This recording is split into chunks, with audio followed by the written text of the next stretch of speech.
છે એ? થાય. થાઈ ડેઝર્ટ. અને સામગ્રી શું લઈએ છે? સામગ્રીમાં બનાના, કોકોનટ મિલ્ક, સુગર, હની, વોલનટ અને ડ્રાય જિંજર પાવડર, સૂંઠ. અચ્છા, કેટલું ફટાફટ બની જવા વાળું ડેઝર્ટ છે કે કોમ્પ્લિકેટેડ છે? 5 થી 7 મિનિટમાં તૈયાર થઈ જશે. ઓકે, તો પછી ફટાફટ શરૂ જ કરી દઈએ કારણ કે રહેવાતું નથી. શ્યોર. પહેલા કેળા લઈશું.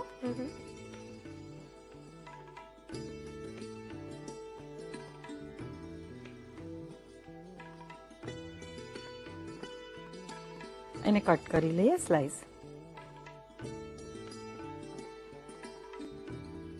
હિનાબેન, તમે કોર્સ ઇન્ટ્રોડક્ટરી લેક્ચરમાં જ કહ્યું હતું કે ઓરિએન્ટલ મેન્યુમાં ડેઝર્ટ બહુ જ ઓછા હોય છે, તો જનરલી કેવા કેવા ડેઝર્ટ ત્યાં બનતા હોય છે?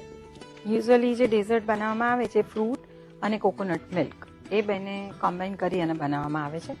કોલ્ડ પુડિંગ પણ હોય છે, હોટ પુડિંગ પણ હોય છે, અને combination of the milk and fruit જે કહેવાય, અથવા ice cream and fruit, jelly and fruit, એ રીતે બનાવવામાં આવે છે. ફ્રૂટ તો બધામાં કોમન રહે. એક્ઝેક્ટલી. જે રીતે મેઇન કોર્સમાં અને ઓલમોસ્ટ બધી જ રેસીપીમાં વેજીટેબલ્સ અને મસાલા બધું જ કોમન રહેતું હતું, રિપીટેટિવ આવતું હતું, એ જ રીતે ડેઝર્ટમાં પણ હોય છે. એક્ઝેક્ટલી. અચ્છા. હવે એક પેનમાં બનાના લઈશું. ત્યાર પછી એમાં કોકોનટ મિલ્ક છે ઉમેરીશું, 2 કપ જેટલું. તૈયાર કોકોનટ મિલ્ક મળે છે એ લઈએ છે કે બનાવીને લઈએ છે? હા, રેડીલી અવેલેબલ છે જ, એટલે રેડી લેવું હોય તો રેડી લઈ શકો, અને ઘરે બનાવવું હોય તો આપણે જે નાળિયેર હોય છે એને દૂધ નાખી ક્રશ કરીને નિતારીને લઈ લો. હવે ગેસ ઓન કરીશું. હા, બોલો. આમાં બનાના અને કોકોનટ એ બેના કોમ્બિનેશન સિવાય બીજું કોઈ લઈ શકાય? બીજા કોઈ પણ ફ્રૂટ્સ લઈ શકાય, પણ આપણે ગરમ કરીને બનાવીએ છીએ, હોટ ડેઝર્ટ છે, એટલે જ્યારે ગરમ કરવાનું હોય તો બનાના લેવાનું. અધરવાઇઝ તમે એપલ, પાઇનેપલ પણ લઈ શકો. તો તમારે કોલ્ડ પુડિંગ જેવું જે કંઈ બનાવીએ છીએ આપણે એ બનાવવાનું. અને કોકોનટ મિલ્ક જ લઈશું? કોકોનટ મિલ્ક જ લેવાનું છે. હા, ઓકે, થેન્ક યુ. ત્યાર પછી એમાં ખાંડ ઉમેરીશું, સ્વાદ પ્રમાણે લગભગ 3 ટેબલ સ્પૂન જેટલી.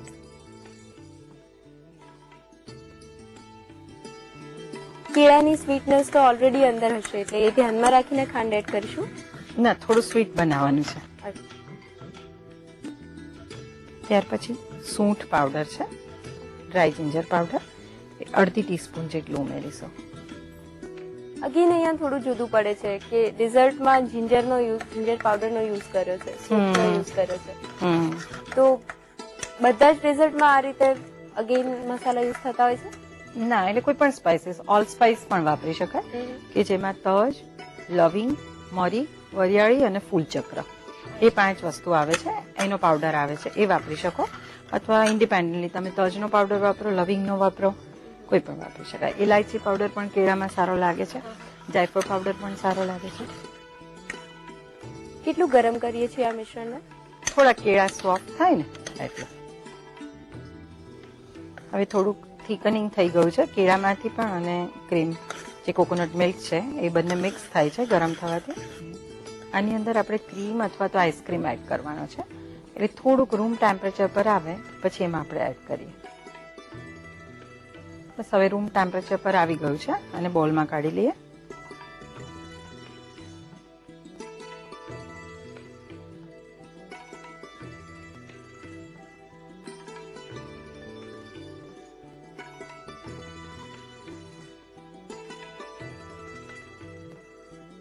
હવે એને સર્વ કરીએ.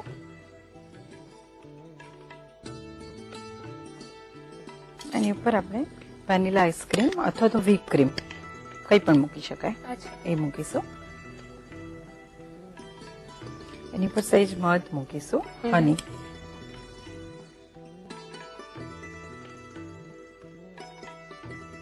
અને વોલનટ, અખરોટ. તો ઓરિએન્ટલ મેનુનું આપણું last lesson, that's dessert, banana in coconut milk, is ready to serve.